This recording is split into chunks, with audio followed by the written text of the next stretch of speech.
adapted theoretical framework for investigations of postgraduate didactic, clinical, and research supervision. Presentations by Anita Collins and Robin Klar. Introduction and background. The innovation. Nursing and midwifery postgraduate program in Rwanda.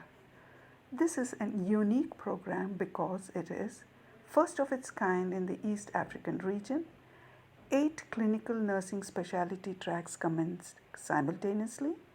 It is a response to the call for an increase in professional nurses to 20 per 10,000 inhabitants that would be specialized in areas that would address the most pressing and complex healthcare needs of the country. It arose from the Rwanda 2020 vision statement that identified human resource development, including areas of health and education, as one of the 6 pillars to establish a knowledge-based economy. It has international faculty twinning with their Rwandan counterparts. Introduction and background to the research concept. Postgraduate faculty could provide an autoethnographic account of their experience covering all components and processes involved in providing didactic, clinical, and research supervision in a linear fashion.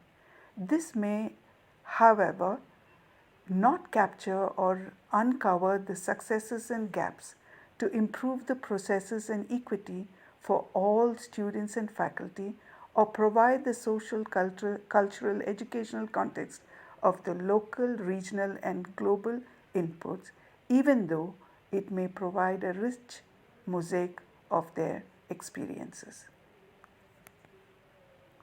Therefore, we built a conceptual framework to hang in the reflections of the postgraduate faculty from the School of Nursing Midwifery, University of Rwanda, to include broader context of the faculty hailing from diverse social, economic, and educational backgrounds, to include local, regional, and global context, and to provide for better analysis of the data to serve the generations that follow and for replication of the program in other regions.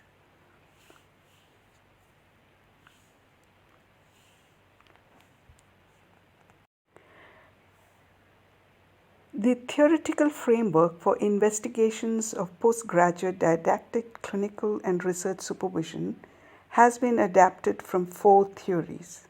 These theories are DeAndre's cultural schema, which provides the broader cultural meaning system that takes into account the local, regional, and the global inputs into the process, as well as the broader context of the faculty hailing from diverse socio-economic and educational background.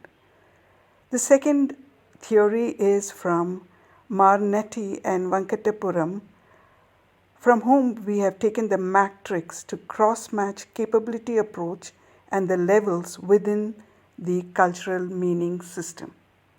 The third theory is from Amartya Sen's theory of human capabilities approach, where the 5 elements, that is, capability, the endowments, the conversion factor, the agency, and the functionings that interact with each other in the house of higher learning within the cultural schema and support decision making that is multidimensional.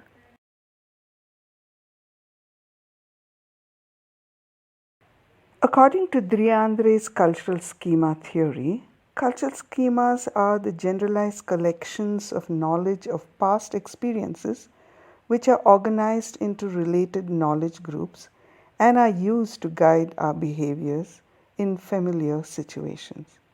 An individual uses cultural schemas as directing mechanism for his behavior to rationalize his behavior. It is a process of cultural adaptation.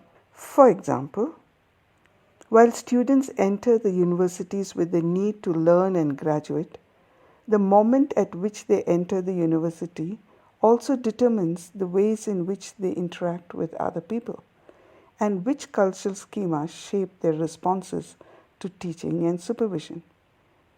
In the instance of the School of Nursing and Midwifery PG program, the students of the first cohort were funded while the subsequent ones were not.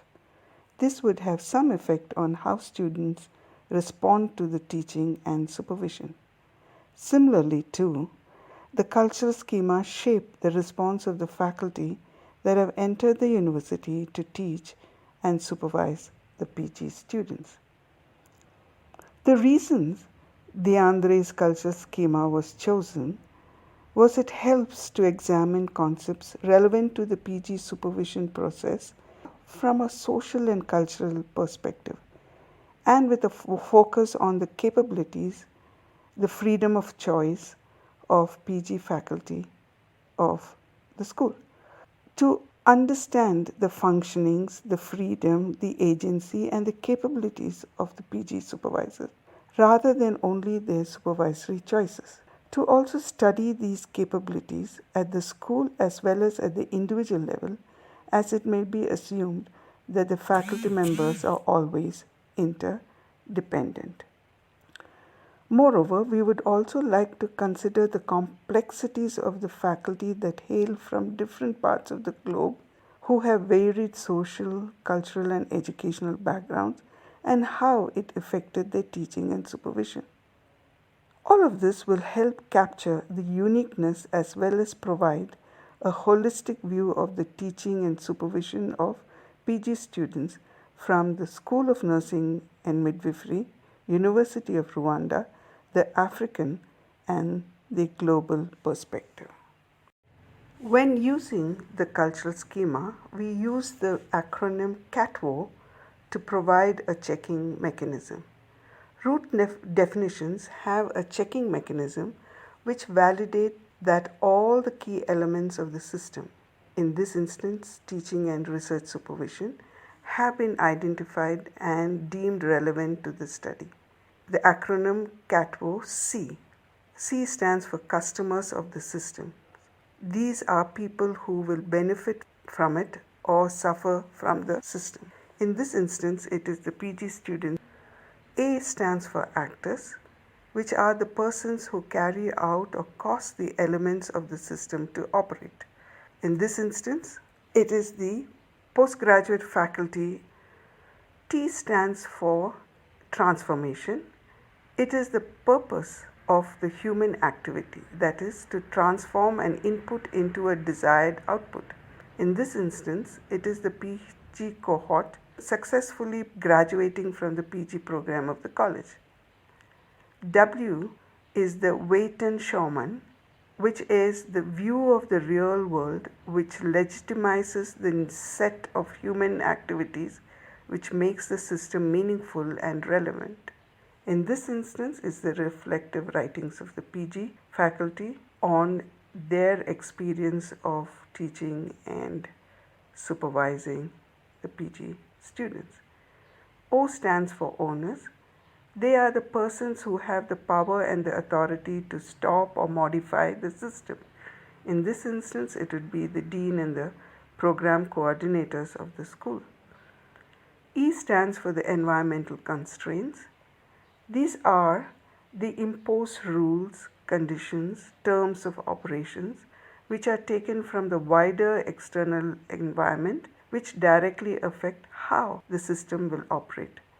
In this instance, it is from the Ministry of Health, Higher Education Council, the National Council of Nursing and Midwifery Rwanda, Government of Rwanda, the funding agencies. It also acknowledges the dichotomy of local and global academic culture.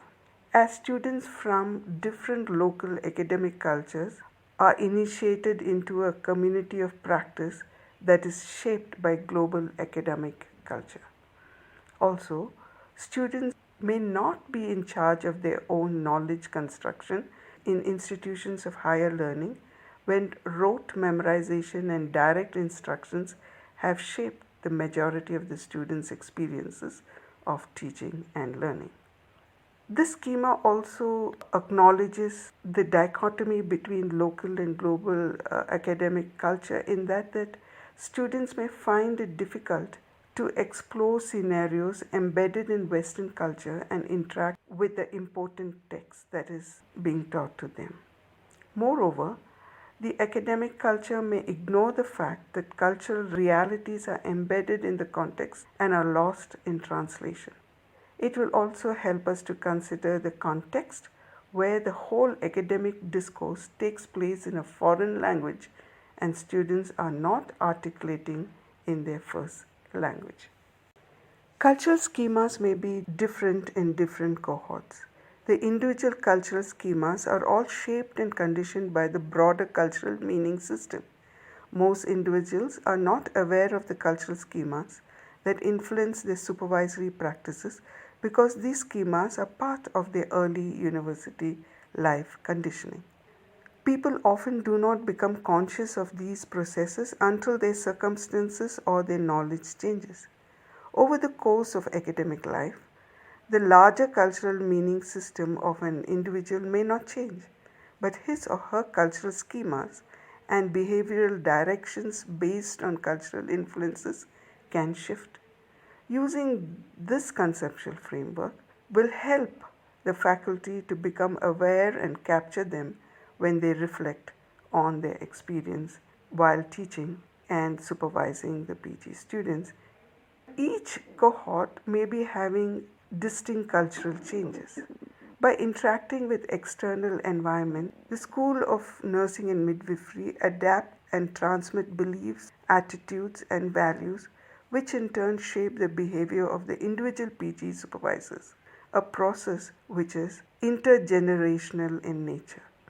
In the framework, we are focusing on the cultural schemas at the individual, the school, the university, and the global levels, and how these cultural schemas regarding PG's teaching and supervision also operates across the different generations, that is, the different cohorts within the School of Nursing and Midwifery. Example, different faculty from different parts of the world have joined and departed from the program. Each of them would have contributed to the cultural change. Rwandan faculty who have earned masters and PhD from foreign universities and have returned to the School of Nursing and Midwifery at UR, they too would have contributed to the cultural change. All of these have their bearings on the way teaching and supervision is perceived and delivered in the school. Such contribution must not be missed in the reflections.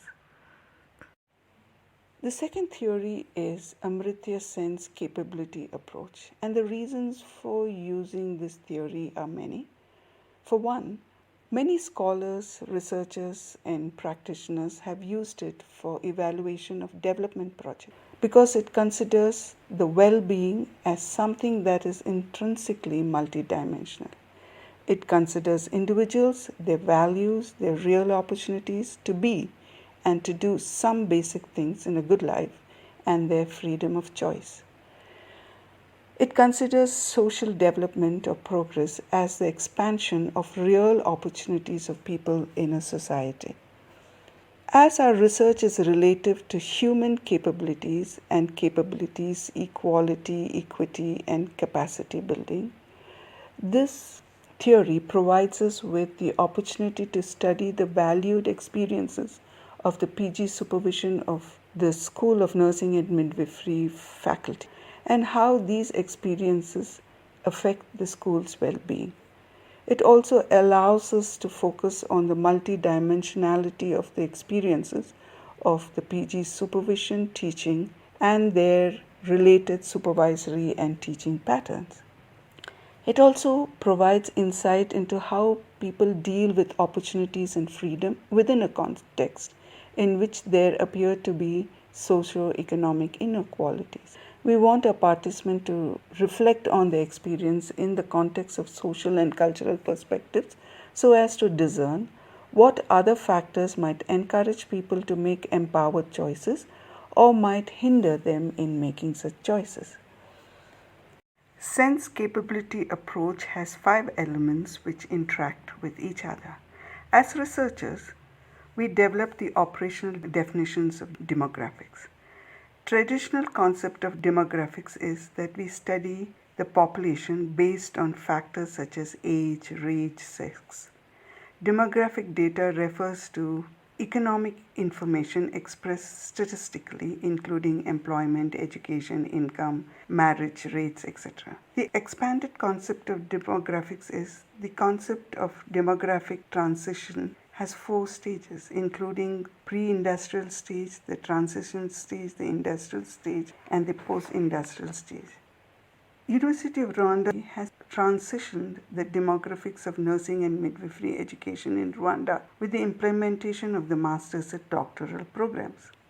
So we look at the capabilities for master's education success. Here we as researchers take the concept of capabilities to our specific research question: what basic capabilities does the university have to guarantee all its members, that is the students and faculty, will be successful and contribute to the further development of nursing and midwifery practice in Rwanda and beyond? So as we see, the first element in sense theory is capability, while the second element in sense theory is functioning. Functionings are the realization of capabilities into end achievement, that is, the valued beings and doings that an individual has chosen to pursue. While capabilities represent real opportunities, the freedom aspect, that is, being free to be able to do or to be something, functionings refers to achieved beings or doings. Functionings in relation to the master's program in UR, what are the achievements of students and faculty, that is the beings? What are the achievements of the master's program and healthcare systems in Rwanda, which is the doings? The relationship between capabilities and functionings. Capabilities and functionings are interrelated and reinforcing. Capabilities lead to functionings, which in turn may create more capabilities and functionings. Functionings do not hold a primary evaluative space in capability approach. It is capabilities that holds a primary evaluative space. The structures and process imperatives. Outcomes are important, but they do not reveal all the relevant information or accurately reflect our value of human freedom and fair process. Unless we understand the structures and processes around the successful completion of the master's program, here related to the dissertation advisement or teaching, we will never know how students got to the ultimate outcome of graduating from the program.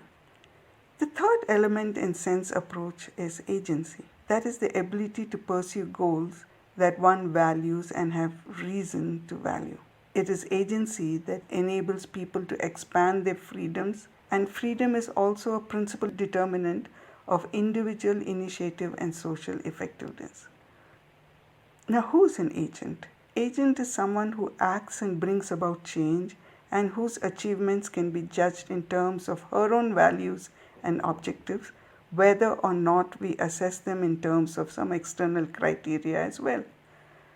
How did the individuals involved in dissertation advisements bring innovation and change to the process of dissertation advisement, such as advisement selection model, mentoring of new and novice dissertation advisors, adaptations, that is quality improvement processes for dissertation advisements, collaboration with other departments at the university and clinical settings. The relationship between freedoms and agency. Freedoms and agency are mutually enhancing components of the development. Greater freedom enhances the ability of people to be agents, while agency also enables people to demand and achieve further freedoms, allowing them to contribute both to their own development and to that of their community. Agents and the expansion of freedom. Greater freedom enhances the ability of people to be agents, while agency also enables people to demand and achieve further freedoms, allowing them to contribute both to their own development and to that of their community. Example, Lakshmi Rajeshwaran, one of our faculty, here in this case the agents, freedom to approach HRH Rwanda team and the dean to suggest a collaboration with India to bring nephrology students further training in kidney transplant process. Further freedoms resulted in bringing second cohort to Kenya and increased access to kidney transplant in Rwanda. Now that more nurses expanded expertise in managing their client population. This is just one of the examples. Another is the writing retreat organized by Pamela et al. That resulted in several publications of the PG dissertation. The fourth element in sense theory is endowment. Endowment is the amount and the quality of resources or things available to the individuals. They include biological and mental features, private means such as income, wealth, physical assets, public goods and services, which are all instrumental to creating capabilities.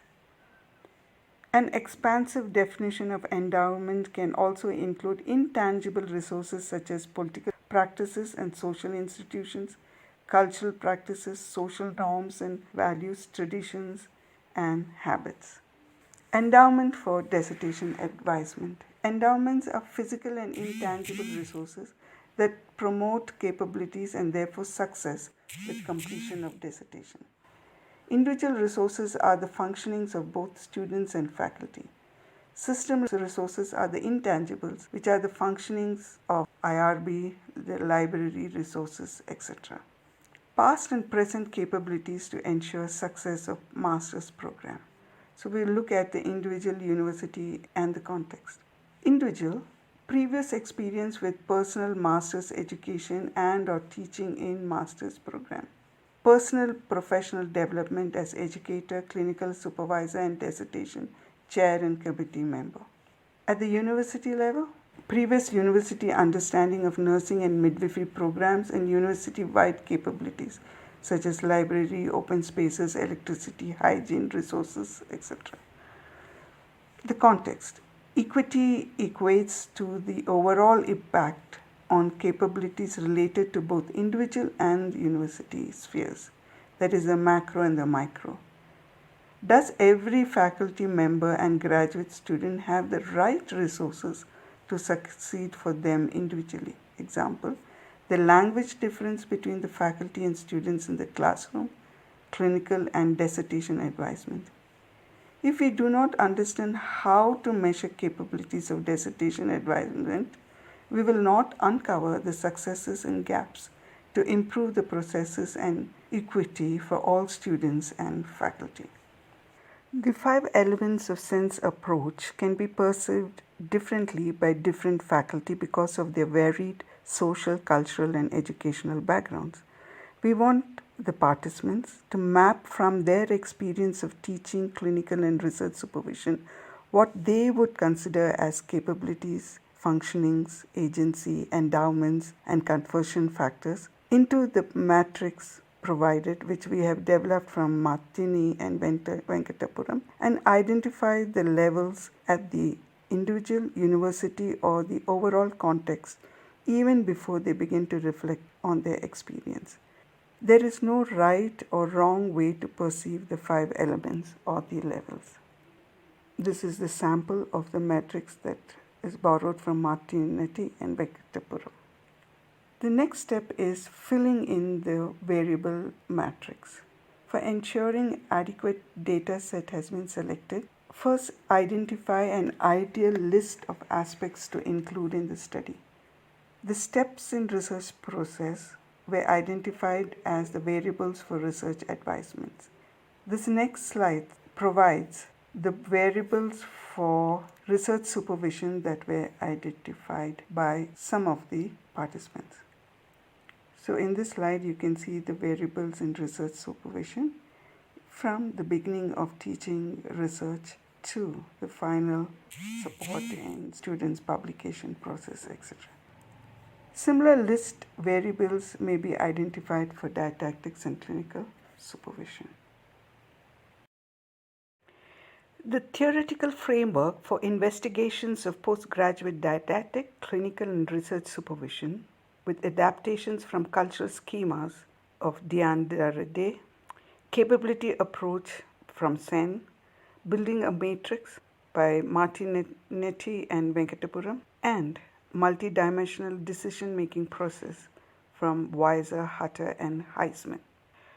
You can see that this conceptual framework has a large rectangle, and how to read the conceptual framework that has been developed. Inside the rectangle is the surroundings of the House of Higher Learning. In this case, it is the School of Nursing and Midwifery, University of Rwanda. These surroundings are shaped by the social and cultural meaning system and the spaces which are negotiated by the faculty members, such as the faculty's self-development in didactics and supervision, and the School of Nursing and Midwifery, the university, the regional and global environment. The interiors of the House of the Higher Learning displays the conceptualization of sense capability approach and D'Andrade's cultural schema. The ground floor represents the conceptualization of cultural schema, moving into the conceptualization of sense capability approach, where the functionings and capabilities are influenced by endowment, conversion factor, freedom, and agency. The top floors and the roof depict the multidimensional decision-making process. The multidimensional aspect of decision-making process in the School of Nursing and Midwifery is unique. Most universities have students from diverse backgrounds. The faculty are more or less uniform in their educational, social, and cultural background. However, the PG program at the School of Nursing and Midwifery, University of Rwanda, have faculty from very diverse educational, social, and cultural backgrounds, and this may have bearings on their decision making and choices while teaching and supervising. Although these processes of choice may be more or less automated over the years and over the several cohorts, changes can occur in the school situation which leads to a reconsideration of the teaching and supervision choice process, such as the changes in the situation of the school's financial, funding, volunteer, collaboration with international and regional universities occur, as well as the effect of the pandemic, which brought disruptions to well thought out plans. This conceptual framework is designed to guide the research participant, that is the PG faculty, in reflecting on their experiences. This webinar is an attempt to bring clarity to the conceptual framework. Recordings and texts are made available so that faculty can refer to it while they reflect on their experience when they provided didactic, clinical, and research supervision at the School of Nursing and Midwifery, University of Rwanda for the PG students from 2015. Thank you.